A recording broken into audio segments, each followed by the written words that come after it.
نوجوانوں کی ایک اہم ذمہ داری عزاداری کا تحفظ ہے۔ عزاداری کے حقیقی نگہبان تو اہل بیت اطہار ہیں، لیکن سماجی اور معاشرتی اعتبار سے یہ ذمہ داری نوجوانوں کے کاندھوں پر آتی ہے۔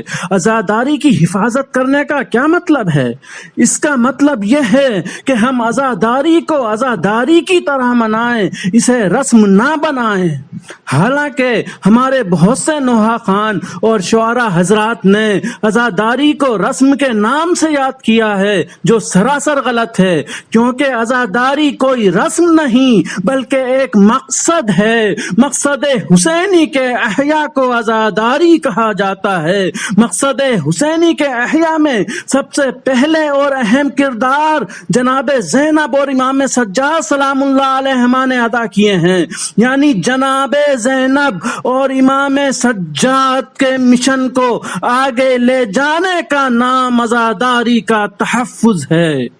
صرف رونے رلانے کا نام عزاداری نہیں، بلکہ مقصد حسینی کو سمجھتے ہوئے اگر آنکھ سے مکھی کے پر کے برابر بھی آنسو نکل جائے، اسی کا نام عزاداری ہے۔